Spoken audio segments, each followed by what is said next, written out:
मन को धीरे धीरे भगवान के स्वरूप में लगाइए। जो भी अपने इष्ट देव हैं उनको देखिए, आनंद से देखिए, उनमें मन रमाइए। धीरे धीरे इष्ट देव नेत्रों के माध्यम से हृदय में आ जाएंगे। जब भी हम शयन में जाएंगे एकदम आनंद हो जाएगा। आहा, हमारा मन भगवान में लगेगा। इसके लिए तीर्थ यात्रा, कथा, दर्शन, ये महापुरुषों ने कहा है। परमात्मा ने अपनी बड़ी अद्भुत बात कही, जो न तरे भव सागर नर समाज सो कृत निंदक मंदमति आत्मान गति जाय। जो न तरे भव सागर, भव माने शिव, सागर अर्थात समुद्र। यह संसार शिव बाबा का समुद्र है। जीव की किसी भी बिगड़ी बात को संभालने के लिए देव हैं शंकर भगवान। भाव्यवु मेटि सकहि त्रिपुरा, शर्त है जो तप करे कुमारी। शंकर जी किसी के भी भावी को मिटा सकते हैं। परमात्मा श्री राम ने नारद जी से कहा, जप हो जाओ शंकर सतनाम, हो हृदय तुरत विश्राम। यहाँ भगवान शिव के बारे में परमात्मा ने एक बड़ी गुप्त बात कही है। दोहा क्रमांक 45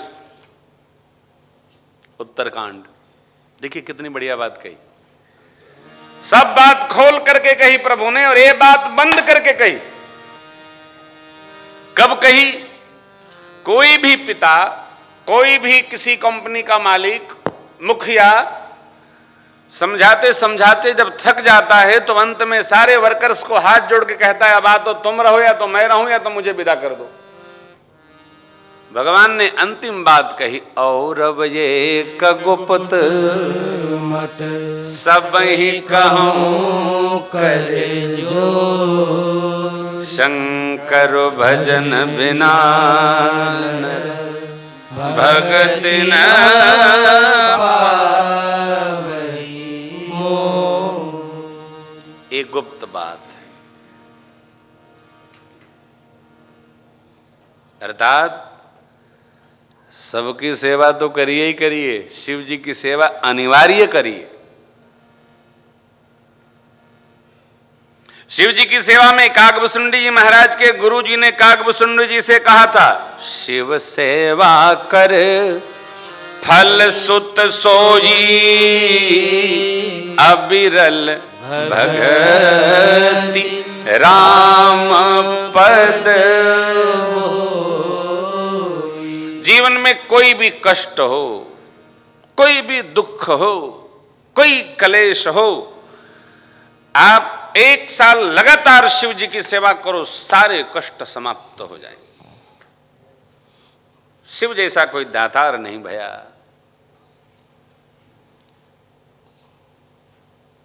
शिव जैसो दाता नहीं, विपत्ति मिटावन, लज्जा मोरी राखी है, बसहा के हसवा। ऐसा कोई नगर नहीं जहां शिवाला ना हो, है क्या? नहीं। देखिए, जहां कोई विग्रह ना हो वहां समझिएगा शिव जी का विग्रह है। क्यों? शिव जी दोनों में रहते हैं, सगुण में भी रहते हैं और निर्गुण में भी रहते हैं। ऐसे ऐसे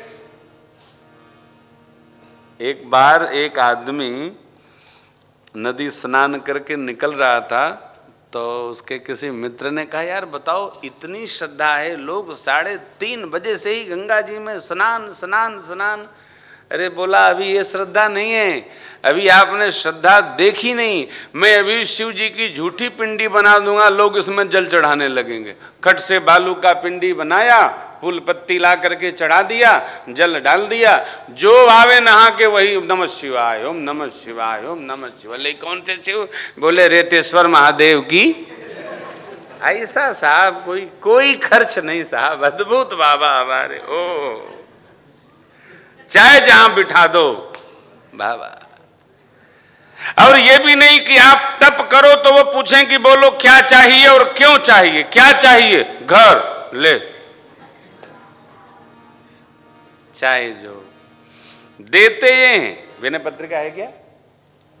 तो विनय पत्रिका में भगवान ब्रह्मा ने जाकर के माता जी का हाथ जोड़ा, कहा बावरो रावरो नाह भवानी, हे मां आपके ये जो देवता है ना ये बड़े बावरे हैं। क्या? जिसके माथे पर मैं लिखता हूं ये रंक है उसको ये कुबेर बना देते हैं। मुझे नए नए पीठ बनाते बनाते नई नई राजधानी देते देते मेरी नाक में दम आ गया। ये हमारा त्याग पत्र स्वीकार करिए। गोस्वामी जी ने ऐसा विनय में लिखा है। अन्नपूर्णा मैया से भगवान ब्रह्मा ने ऐसा कहा, ये क्या है? बड़े उदार, ओह देव बड़े दानी, बड़े दाता, बड़े भोरे, भगवान शिव अद्भुत। तो परमात्मा ने कहा कि नर समाज पाकर जो न तरे भव सागर, नर समाज सो कृत निंदक मंदमति, आत्मा गति जो ऐसा नर समाज पाकर, कैसा नर समाज? जो कर्म कर सकता है, जो हम अपना कल्याण कर सकता है, अपना कल्याण कर सकता, ऐसे नर शरीर को पाकर जो भवसागर पार नहीं जाता है वो कृत निंदक। कृत माने करता है क्या? अपनी निंदा। दूसरा करे तो समझ में आता, वो अपनी ही निंदा करता है। देखो बाप, आदमी अपनी चिंता कम करता है, औरों की चिंता अधिक करता है।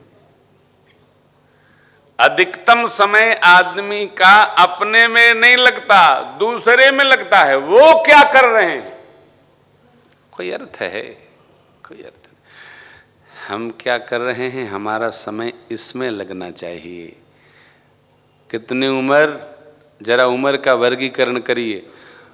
20 वर्ष आदमी पढ़ाई खेल में गुजार देता है, 20 साल संसार के सुख में गुजार देता है। जिंदगी की उम्र यदि 60 वर्ष की हो तो 8 घंटे चला जाता है शयन में, 8 घंटे संसार के व्यवहार में, 16 और 2 घंटे सुबह, 2 घंटे शाम खाने पीने नहाने धोने आदि में। तो कितना समय अपने पास बचा? अल्टीमेटली जो बचता है उसमें हमारे पास कुछ करने के लिए नहीं बचता। क्या करें? जब से ये कथा समझ में आ गई, आज से समझ में आ गई, आज से यात्रा में शुरू हुई। किसमें? भव पार होने में। कैसे? हमारी इंद्रियां दम के साथ परमात्मा की ओर ऊर्ध्वगामी हों, लग जाएं, मन हमारा प्रभु के चिंतन में रम जाए, फिर धीरे धीरे अभ्यास के भरोसे हम पार हो जाएंगे। नहीं तो सो कृत निंदक मंदमति, आत्मा गति जाय। हम 1 2 3 उद्भिज स्वेदज अंडज जरायुज यहां बैठे हैं। यदि हमने यहां ऐसा कुछ अपकर्म कर लिया जिसकी सजा भुगतनी होगी तो हम यहां से सीधे नीचे आएंगे, जड़ में चले जाएंगे। और आप कल्पना करिए 1 अरब 98 करोड़, बाबूजी 1 अरब 98 करोड़ वर्ष हो गए सृष्टि को प्रारंभ हुए। ये जो मनु जी का मनवंतर 7वां मनवंतर चल रहा है, वैवस्वत मनवंतरे, इसमें हम कहां थे? चारों में हम कहां रहे होंगे? अब यहां आ गए, हम टॉप पर बैठे हैं। अब यदि हमने कर्म खराब कर लिया और उसका परिणाम भुगतना पड़ेगा तो हम सीधे ऊपर से नीचे आएंगे, जड़ बन जाएंगे। ये जो रस है, ये जो आनंद है, ये जो सुख है, ये समझे उसके लिए है। मैंने बैठते आज आपसे कहा कथा थोड़ी कठिन है। हम यहां बैठे हैं, यहां से हमको अब मनुष्य बन गए, वृक्ष, झाड़, स्वेदज, कीड़ा मच्छर आदि आदि, अंडज, पक्षी, ये क्रम से हमारा उत्थान होता है। जड़, जड़ से हम थोड़ी चेतना में आए, ऊपर अंडज हो गए, उड़ने लगे, उड़ते उड़ते आकाश में गए, अब मनुष्य हो गए, उससे भी ऊपर। अब मनुष्य से हमको कहां बढ़ना है? मनुष्यत्व से हम देवत्व, और देवत्व से भी हम ऋषित्व की ओर गति प्राप्त करते। हमारे ऊपर जब हम जड़ता से ऊपर उठे तो कीट पतंग हुए, फिर अंडे वाले पक्षी आदि हो गए, इसमें भी 5 स्तर है। इसके बाद हम देवत्व कोटि में जाएंगे, देवत्व कोटि के पश्चात हम ऋषित्व कोटि में प्रवेश करते हैं। अब जब हम ऋषित्व कोटि में प्रवेश करते हैं तब हमको परमात्मा के चिंतन करने का निरंतर अधिकार प्राप्त हो जाता है। अब संसार में रहकर महाराज कैसे हो जाएगा? संसार में रह करके ही ऋषित्व कोटि प्राप्त हो सकती है, बाहर जाकर नहीं। आपने देखा होगा जिनको बोध प्राप्त हो जाता है वो घर परिवार से अलग हो जाते हैं, घर में रहकर ही अलग हो जाते हैं। मनु जी महाराज जैसे ही ये तत्व ज्ञान किसी महामुनि के ऋषि देव के द्वारा पता चला तो उन्होंने पहले तो बेटे को कहा ये सब संभालो, ये सब संभालो, ये सब संभालो। बेटे ने नहीं संभाला, मनु जी ने बरबस कहा ये पकड़ो।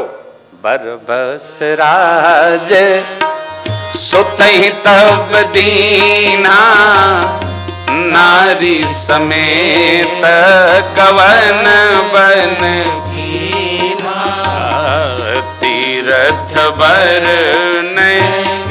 मिष भी ख्याता, ते पुनीत साधक सिद्धिदाता। बसहि तहाँ मुनि सिद्ध समाजा, ताहि यह ऋषि चले मनु राजा। बसहि जहाँ मुनि सिद्ध समाजा, ताहि यह ऋषि चले मनु राजा। जब बोध प्राप्त हो जाए, ज्ञान प्राप्त हो जाए तो ये संसार के कर्म तब समझ में नहीं आते, तब केवल भगवत भजन समझ में आता है। और जिस क्षण से आ जाए आनंद ही आनंद, रस ही रस। क्यों?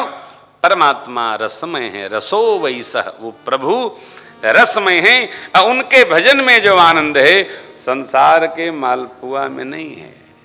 परम रस है प्रभु, भगवान के द्वारा दिया गया रस, गंध, रूप, शब्द, स्पर्श, ये सब धरती के 5 तत्वों में व्याप्त है। हम उस रस को प्राप्त नहीं कर सके तो अपने हाथ से अपनी निंदा करते हैं और आत्महत्या कर लेते हैं, यद्यपि संभव नहीं है। संसार के व्यवहार में कहा प्रभु ने, जिस प्रकार आत्महत्या करने वाला जीव लाखों लाखों करोड़ों करोड़ों वर्षों तक भटकता रहता है। आजकल तो फैशन हो गया, आदमी समझ लेता है हम मर जाएंगे तो कल्याण। अरे भैया, आपके मरने से कौन धरती का भार हल्का हो जाना है? ये करना भी नहीं चाहिए। अपना शरीर है और शरीर के हम कारण नहीं है, हमारे स्थूल शरीर के हमारे माता पिता कारण हैं। तुमको किसने अधिकार दिया जान दे देने का? साहब हमें तो मर जाऊंगा। अरे मर जाओगे तो कौन सा किसी का मंगल हो जाएगा? मरना कोई बहुत महत्वपूर्ण कार्य है क्या? कदापि नहीं मरना चाहिए। एकदम मरना नहीं चाहिए साहब। और मरना ही है तो गंगा जी में जाके मरना चाहिए, मरना नहीं चाहिए। ये बहुत बड़ा पाप है। एक नहीं, उसको जो आत्महत्या करता है उसको असुरिया नामक लोक भागवत जी में वर्णन है, उसमें जाकर के जिसमें केवल अंधेरा अंधेरा अंधेरा, हाथ भी नहीं दिखता है, ऐसा लोक प्राप्त होता है।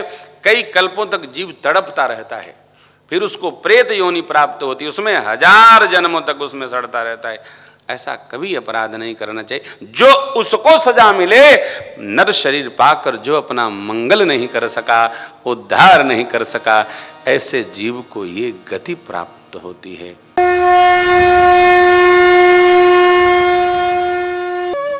इसी प्रकार अन्य प्रसंगों को श्रवण करने के लिए महाराज श्री के एकमात्र अधिकृत ऑफिशियल यूट्यूब चैनल को सब्सक्राइब करके बेल आइकन को अवश्य दबा दें।